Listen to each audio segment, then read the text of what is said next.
आज का जो हमारा तीसरा क्लास है अंडरस्टैंडिंग एरर डिटेक्शन। तो इसमें इस एक्सरसाइज को हम समझने के लिए बॉटम टू टॉप फार्मूला इस्तेमाल करेंगे। बॉटम की जो मतलब है, हम टेंसेस सीखेंगे पहले, उसके बाद मॉडल वर्ब सीखेंगे और उसके बाद conditional tense, active passive voice, direct and indirect और पार्ट्स ऑफ स्पीच का जो यूजेज है। तो ये जो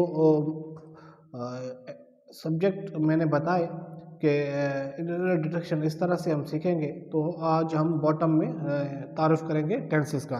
तो चलते हैं हम अपने आज के इस टॉपिक पे। इसको आज कोशिश करेंगे कि हम क्विक रिव्यू कर दें इनका। ये हम रिव्यू कर रहे हैं टेंसेस का। तो इंट्रोडक्शन टू टेंसेस और मॉडल वर्ब्स का इंट्रो आज करेंगे। कंडीशनल टेंस ये हमारा नेक्स्ट क्लास होगा। चौथे क्लास में हम कंडीशनल टेंस पढ़ने की कोशिश करेंगे और हम उनको सीखने की कोशिश करेंगे। तो प्रेजेंट सिंपल या इंडेफिनिट टेंस, ये दो नाम हैं, इनको हम इन दो नाम से पढ़ सकते हैं। तो हेल्पिंग वर्ब्स इसके हैं जो do does verb first form in positive sentence. Present simple और indefinite tense is used for our habitual actions, जो हम काम रोज करें उनके लिए इस्तेमाल किया जाता है। जैसे the sun arises from the east, ये जो सूरज का रोज का काम है कि वो जो है ईस्ट से उभरता है। या we do not work hard, हम काम नहीं करते, हम सख्त मेहनत नहीं करते, मतलब ये भी हमारा हैबिचुअल काम हो गया। तो उनके लिए हम प्रेजेंट सिंपल इस्तेमाल करते हैं।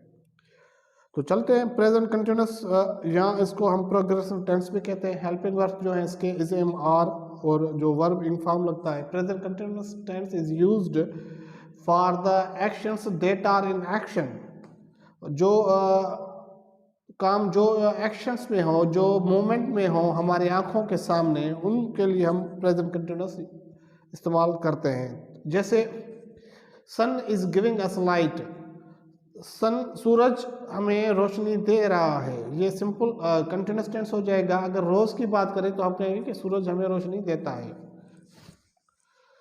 प्रेजेंट परफेक्ट टेंस,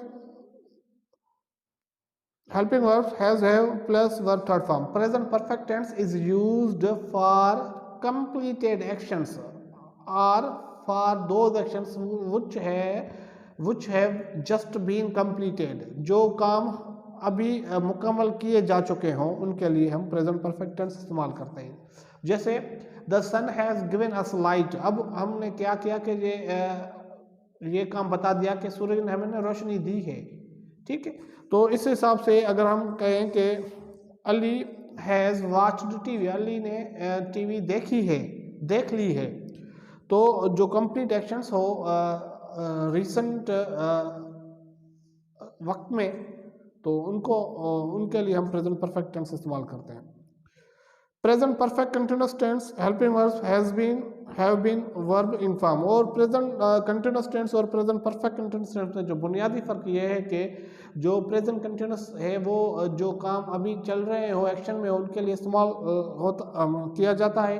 तो प्रेजेंट परफेक्ट कंटिन्यूस टेंस के लिए भी वही इस्तेमाल किया जाता है कि जो एक्शंस हमारे आंखों के सामने हो, लेकिन इसमें हम टाइम बताते हैं कि वो एक्शंस माजी में कब से शुरू हुआ, जो अभी तक जारी है। तो इस हिसाब से the sun has been giving us light for billions of years, तो हम कह सकते हैं कि सूरज हमें अरबों सालों से रोशनी दे रहा है। तो हमने क्या किया कि अरबों साल जो माजी में एक्शन था वहाँ से उसने काम शुरू किया, जो अभी तक वो काम कर रहा है। तो इस हिसाब से हम कहें कि Ali has been watching TV since 9 o'clock, 9 बजे से वो टीवी देख रहा है।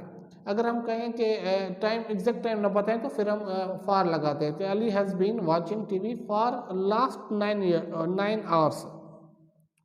तो इस हिसाब से पास्ट इंडेफिनिट या पास्ट सिंपल टेंस जिसका हेल्पिंग वर्ब है डिड, और अगर हम कहें कि कोई भी ऐसा एक्शन जो माजी में हो और उस माजी में हम उसका जो है उसका टाइम बताएं, और जब टाइम बताएं तो उस एक्शन को, माजी के एक्शन को हम प्रेजेंट पास्ट सिंपल टेंस कहते हैं। जैसे the sun gave us light yesterday, अब हमने यहाँ पे टाइम बता दिया यस्टरडे, या the sun gave us light a few minutes ago, तो ये भी हमने टाइम बता दिया, तो उसके लिए हम सेकंड फॉर्म, वर्ब का सेकंड फॉर्म इस्तेमाल करते हैं। उसके बाद है पास्ट कंटिन्यूअस टेंस, ज़मान माजी जारी जिसके हेल्पिंग वर्ब्स पे वाज वर्ब और वर्ब इनफॉर्म लगेगा। जैसे प्रेजेंट कंटिन्यूअस टेंस, कोई भी काम आंखों के सामने हो रहा हो उनके लिए इस्तेमाल किया जाता है। और जो पास्ट कंटिन्यूअस टेंस है, जो काम माजी में किसी खास वक्त पे हो रहा था उसी के लिए पास्ट कंटिन्यूअस टेंस इस्तेमाल किया जाता है। The sun was giving us light, the sun was giving us light when we entered our home, या the Ali was watching TV, ठीक। Ali was watching TV yesterday नहीं हो सकता, ये हम नेक्स्ट क्लास में सीखेंगे कि यहाँ पे जब यस्टरडे लग गया तो हमने क्या सीखा नंबर 5 टेंस पे कि वहाँ पे सिंपल पास्ट इस्तेमाल किया जाता है जब भी टाइम का बताया जाए। इसी हिसाब से पास्ट परफेक्ट टेंस, कोई काम जो बहुत दूर, बहुत वक्त जिसको मुकम्मल करने में बहुत वक्त लग चुका हो, या कोई ऐसा काम जो पूरा होने से पूरा किया जा चुका हो बहुत टाइम पहले, उनके लिए हम पास्ट परफेक्ट टेंस इस्तेमाल करते हैं। This tense is use for remote past, means I had watched TV. It means जब भी हम ये सेंटेंस सुनने तो हमें ये महसूस होगा कि ये किसी दूर वाले काम के बारे में बता रहा है। Past perfect continuous tense, helping verbs had been plus verb in form. अब जो है पास्ट परफेक्ट टेंस, वो जो माजी में जो काम शुरू हुआ और माजी के किसी दूसरे वक्त तक जारी रहा। जैसे Ali had been watching TV from 9 o'clock to 10 o'clock, तो अली 9 बजे से 10 बजे तक टीवी देख रहा था। 9 नंबर जो है टेंस है सिंपल फ्यूचर टेंस, कोई भी काम जो फ्यूचर में आने वाले वक्त में शुरू होगा उनके लिए हम सिंपल फ्यूचर टेंस इस्तेमाल करते हैं। Any action that starts in future there we use simple future tense. Helping words will, shall plus verb in form. Ali will watch TV tomorrow, क्योंकि tomorrow आने वाला वक्त है। अगर कोई भी आने वाले वक्त के बारे में हम बताएं तो वहाँ पे हम सिंपल फ्यूचर टेंस इस्तेमाल करते हैं। उसके बाद है फ्यूचर कंटिन्यूअस टेंस, जिसके हेल्पिंग वर्ब से will be, shall be plus verb in form. कोई भी काम जो फ्यूचर में किसी वक्त पे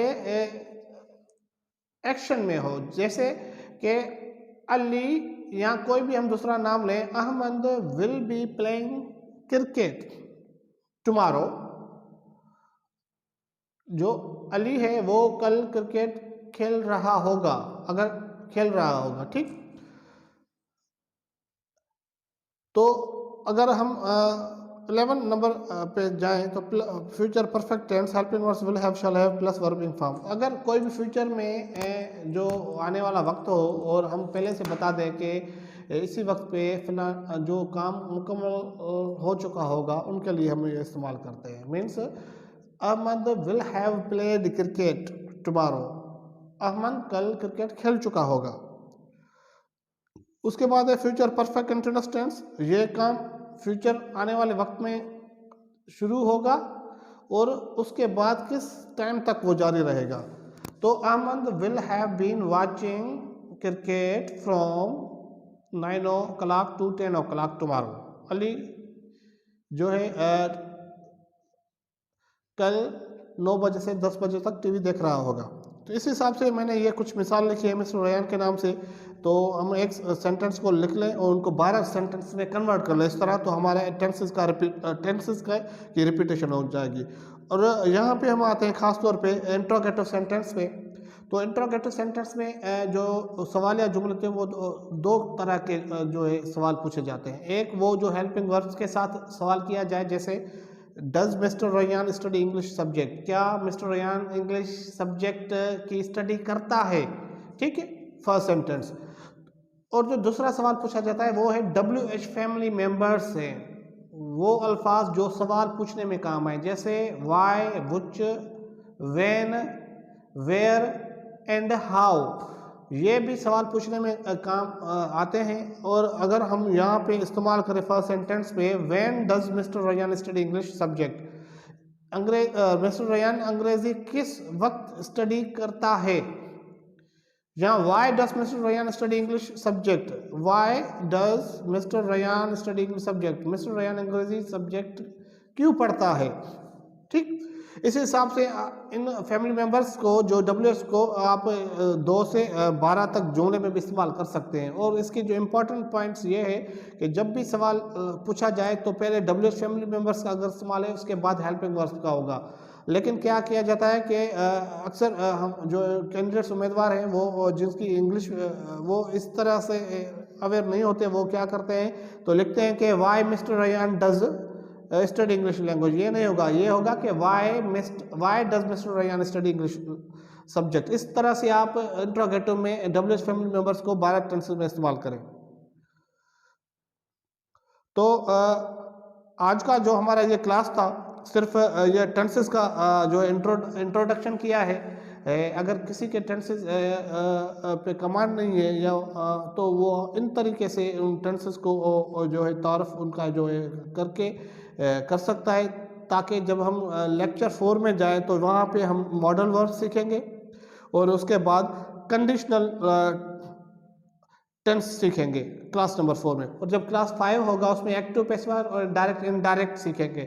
इस हिसाब से हम एरर डिटेक्शन में जो भी एक्सरसाइज ग्रामर की आती हैं कवर करेंगे। उसके बाद जब हम इनको हल करेंगे, जो पिछले कई एग्जाम में 5 से 17 ग्रेड तक जो इस तरह के सवाल आते हैं, जब उनको हल करेंगे तो हमारा जहन जो है ऑर्गेनाइज हो जाएगा कि अगर इस तरह के सवाल एग्जाम में आए तो हम उनको कैसे हल करें। शुक्रिया। तो मिलते हैं जो है चौथे क्लास में, नेक्स्ट जो हमारी क्लास होगी।